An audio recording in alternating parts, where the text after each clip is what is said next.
And Eitan, of course, was born into the shul just a year after we arrived.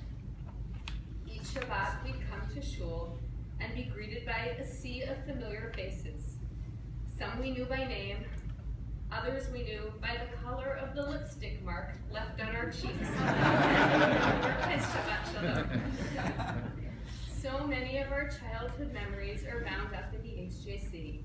We learned to ride bicycles in the shul parking lot, played hide and seek in the pre-renovated Kiddush lounge with that mysterious padded leather bar, read novels on the floor of the old coat room, at least I did, and waited for the end of services to hold our father's hand and walk out with him singing Adon Olam. Our backyard was the synagogue backyard. Our playground was the synagogue playground, and we traveled to Israel as a family on shul trips with many of you. Each time we visited the synagogue office during the week, the office staff gave us pretzels and measured our heights on the wall. And in a sense, we have been charting our growth against the backdrop of this shul ever since. Growing up, we learned from all of you what it means to be a part of a community. We watched members of the shul join in each other's smachot, and each of our family's smachot was deepened by the presence of so many of you, starting with Eitan's bris on this bima, the same bima where we became bar and bat mitzvah, were called up for aliyot before leaving for college, where we brought our fiancés for aliyot before each of us got married, and where my daughters, Shira and Molly, led Gigdal and Ashrei for the first time, in testimony to the unbroken faith that links the generations.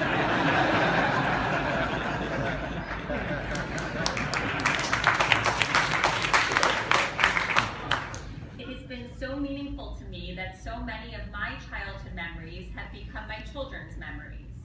I'm always so touched by how many of you took personal interest in my life, asking thoughtful questions about medical school, sending gifts when my children were born, and so many other notes and cards. Michael and I have been coming to Huntington every Sukkot since we got married. For us and our kids, Sukkot is about the pilgrimage from the city to the wilderness of Huntington. One year, when the kids were much younger, as we drove on Pulaski to enter Huntington, my oldest daughter, Shira, asked, "Is this Old McDonald's farm?" I'll always have the image of my daughters marching around the sanctuary proudly with their lulav and etrog during Hoshanos, after they devoured the graham crackers and marshmallow sukkahs from Mitzanim. It's hard to imagine celebrating Sukkot anywhere else. My husband Daniel and I frequently discuss how fortunate we have both been to grow up in warm synagogue communities in which our parents took on significant leadership roles. Now that we are raising our own children in Jerusalem, where we attend multiple minyanim regularly, we wonder how we can recreate this sense of community for our children. And we appreciate so much more how deeply enriched we were by growing up in an extended family of people who took a genuine interest in our lives and unconditionally cheered us on. During the first 18 years of my life, I think I took for granted what it means to be born into a 1,000-person family. I've come to appreciate this community even more during the 12 years that I haven't actually lived here, including the fact that the friendships I have span all generations and all facets of my life. You have all helped me chart my career path. You have been my biking and frisbee partners, and you have taught me my love of Judaism. Also, how many 29-year-olds can say that they mark birthdays with 100 other people and ice cream cake? Much of what makes this moment so difficult for me and Anna is that we don't know what the future holds for those relationships. I still remember my first time reading Torah at the HJC. It was in junior congregation exactly 20 years ago. For yesterday's Torah portion, not so. I was very nervous, especially when Abba, you showed up. Mostly because I wondered who was leading in your absence in the mid-century. That moment of early participation in the shul inspired me to broaden my skills in davening over the years, after the example of many of you. 2 years ago, when I was asked to lead Yom Kippur Musaf for my shul in Brooklyn, I agreed because of the training I had received here at the HJC. And on that Yom Kippur, as I led services, in the back of my head, I heard the choirs of Heti Shalem, Barry Popkins, Havein Yakirli, and Cantor Gordon's Musaf. But by far, the greatest honor over the course of my Jewish journey happened yesterday, right over there, when I led Musaf for my father's last Shabbat at the HJC. Abba, there is no greater honor for a son than to share the bima with the father he loves amidst the community that loves him too. Thank you for inspiring my journey.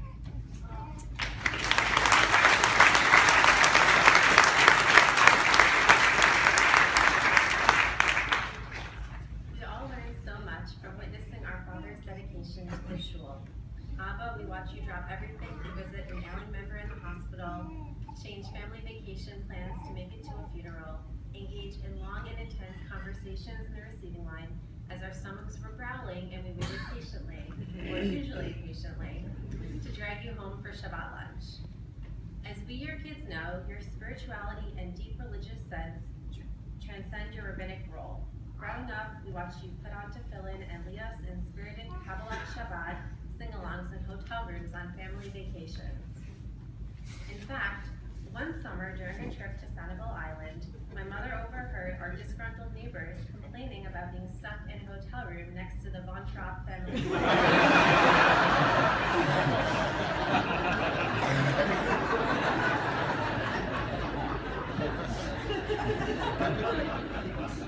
Theo and I are actively involved in our egalitarian minyan in Washington, D.C., and both you and Mommy have modeled for us long careers of service to Jewish community.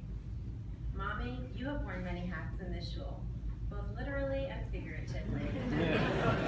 When we first arrived in this community, you served the role of a traditional rebbe, hosting countless meals and annual seders for members of the community, signaling to Abba whenever you forgot to mention something in his announcements, and drawing on the example of a rabbinic couple that your own parents had modeled for you.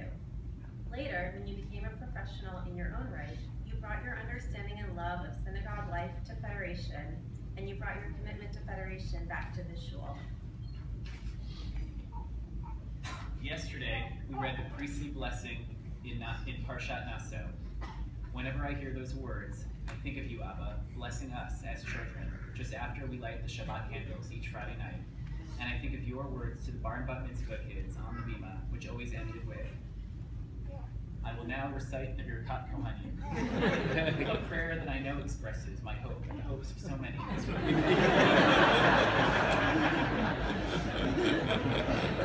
As kids, we used to make fun of that speech and also the speech that every Bar and Bat Mitzvah kid has to recite before the Ark. We can all say it together. As I stand here today, I realize that I'm assuming more responsibility.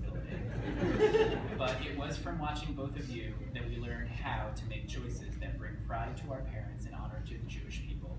If we have been fortunate to make some right choices, it is owing to the example that both of you have set for us.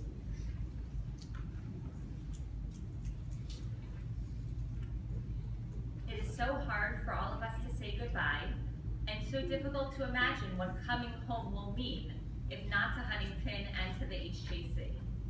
And so we'd like to conclude not with a goodbye, but with a presentation.